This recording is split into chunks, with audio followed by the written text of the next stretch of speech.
بسم اللہ الرحمن الرحیم۔ دنیا میں اس وقت بزنس لیڈرشپ کا چرچا ہے۔ لیڈرشپ کے ماہر ترین افراد میں برطانیہ کے جان ایڈائر کا نام آتا ہے۔ جان ایڈائر دنیا بھر میں لیڈرشپ کے حوالے سے جانا پہچانا نام ہے۔ اس نے 40 سے زیادہ صرف لیڈرشپ پر کتابیں لکھی ہیں اور اسے دنیا کا سب سے بڑا لیڈرشپ کا پروفیسر اور ماہر ترین آدمی مانا جاتا ہے۔ جان ایڈائر نے جب بزنس لیڈرشپ کے لیے اور لیڈرشپ کے لیے کسی ایسے شخص کو تلاش کرنا شروع کیا جو لیڈرشپ کی تمام خصوصیات کا مرکب اور مجموعہ ہو، تو اسے حضور صلی اللہ علیہ وسلم کے علاوہ کوئی شخص نہیں ملا۔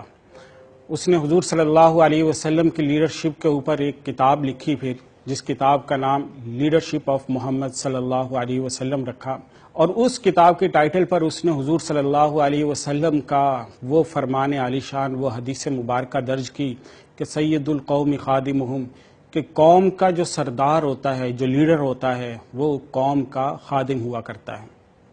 اس کتاب کا آغاز جس واقعے سے کرتا ہے وہ حضور صلی اللہ علیہ وسلم کی بہادری کا ہے۔ غزوہ حنین کے موقع پر جب مسلمانوں کے اوپر اچانک پانسا پلٹ گیا اور حوازن قبیلے کے لوگوں نے، سورماؤں نے صحابہ اکرام کو اپنے نرغے میں لینا شروع کیا، اور مسلمان ایسے لگ رہا تھا کہ آج شاید ہزیمت خوردہ ہو جائیں گے، شکست پا جائیں گے۔ اس وقت حضور صلی اللہ علیہ وسلم کھڑے ہوئے اور حضور نے اعلان کیا، انا النبی لا کذب، انا ابن عبد المطلب، اور اس نعرے کے ساتھ ہی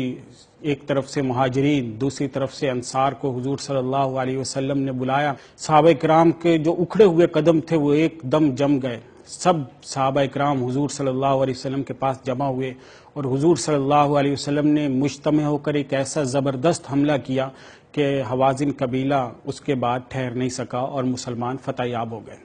حضرت علی رضی اللہ تعالیٰ عنہ، جن کو شیر خدا کا لقب بھی حضور صلی اللہ علیہ وسلم نے دیا، اور پوری انسانی تاریخ میں ہمیں معلوم ہے کہ مسلمانوں کے اندر بہادر ترین افراد میں حضرت علی رضی اللہ تعالیٰ عنہ تھے۔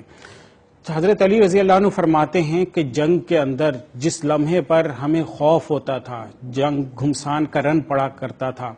اور جس وقت میں ہاتھ کو ہاتھ نہیں سجھائی دیتا تھا، اتنی گرد و غبار اڑتی تھی، تب سب صحابہ کرام مجھ سمیت وہ حضور صلی اللہ علیہ وسلم کی اوٹ لیا کرتے تھے، اور حضور صلی اللہ علیہ وسلم جنگ کے گھمسان ترین ایریا کے اندر گھس جایا کرتے تھے اور وہاں پر جا کر جنگ کیا کرتے تھے۔ اس سے یہ پتہ چلتا ہے کہ لیڈر وہ ہوتا ہے جو باہر بیٹھ کر دوسروں کو ہدایات نہیں دے، بلکہ وہ اہم ترین مواقع کے اوپر خود لیڈ کر رہا ہو، وہ خود آگے بڑھ رہا ہو اور اپنے پیچھے اپنے ساتھیوں کو لے کر کامیابی کی منزلیں طے کر رہا ہو۔ حضور صلی اللہ علیہ وسلم کی اس کے بعد دوسری خصوصیت جس کا بہت زیادہ ذکر ہمیں ملتا ہے وہ حضور صلی اللہ علیہ وسلم کی حوصلہ افزائی ہے۔ حضور صلی اللہ علیہ وسلم نے ایک ایسی تاریخ رقم کی ہے کہ حضور صلی اللہ علیہ وسلم نے ہر صحابی کو ایک جداگانہ شناخت دی ہے۔ آج ان صحابہ کرام میں سے بعض کے نام بھی ہمیں پتہ نہیں ہیں، لیکن ہم انہیں فاروق اعظم کہتے ہیں۔ کسی کو حضور صلی اللہ علیہ وسلم نے بہادری کے لقب دیا اور ان کو سیف اللہ کا لقب مل گیا۔ کسی صحابی کو ان کے غنا کی وجہ سے، دولت مندی کی وجہ سے سب سے بڑا سخی ہونے کا لقب دے دیا۔ تو صحابہ کرام میں سے جتنے بھی صحابہ کرام کے حالات زندگی آپ اٹھائیں، آپ کو معلوم ہوگا کہ انسانی تاریخ میں کسی لیڈر نے اپنے قریبی لوگوں کو اتنے القابات، اتنے اعزازات، اتنے مراتب سے نہیں نوازا جتنا حضور صلی اللہ علیہ وسلم نے صحابہ کرام کو مراتب اور اعزازات سے نوازا ہے۔ اسی لیے یہ جو دلجوئی تھی، یہ جو اپنے ساتھیوں کو آگے بڑھانا تھا، ان کو یہ جو القاب اور اوصاف دینا تھا، اس کی وجہ سے صحابہ کرام حضور صلی اللہ علیہ وسلم پر اپنی جان نچھاور کیا کرتے تھے۔ اس کے بعد آپ دیکھیں لیڈرشپ کی تیسری بڑی خصوصیت ہوا کرتی ہے اس کا مشورہ کرنا۔ حضور صلی اللہ علیہ وسلم دنیا کے سب سے بڑے عالم تھے، سب سے ذہین آدمی تھے، اور خود حضور کے فرمان اپنے بارے میں ہے، انا اعلمکم باللہ، کہ میں سب سے بڑا عالم ہوں، سب سے بڑا علم اللہ نے مجھے عطا کیا۔ لیکن اس کے باوجود حضور صلی اللہ علیہ وسلم کسی بھی فیصلے کو کرتے وقت مشورے کے بغیر فیصلہ نہیں کرتے تھے، ہمیشہ زندگی بھر مشورہ کیا، اور اللہ تعالیٰ نے حضور صلی اللہ علیہ وسلم کو یہ حکم دیا کہ شاورہم فی الامر، کہ اپنے قریبی صحابہ کرام کو، ماہرین کو، اور جو متعلقہ مسئلے کا ماہر ترین آدمی اس سے مشورہ کیجئے، اس کی رائے لیجئے. فیصلہ آپ کے ہاتھ میں ہے لیکن آپ نے مشورہ ضرور کرنا ہے. تو آج دنیا بھر کی لیڈرشپ بتاتی ہے کہ جو لیڈر مشورہ نہیں کرتا وہ ناکام ہو جاتا ہے. اور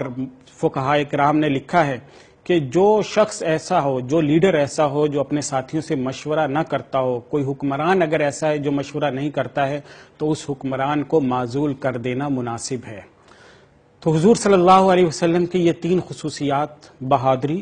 اپنے ساتھیوں کی حوصلہ افزائی، اور تیسرے نمبر پر مشورہ کرنا، یہ وہ خصوصیات ہیں جن کی تاریخ میں کوئی دوسری بڑی مثال نہیں ملتی. تو اللہ تعالیٰ سے دعا ہے کہ حضور صلی اللہ علیہ وسلم کے اسوہ پر عمل کرنے کی توفیق عطا فرمائے.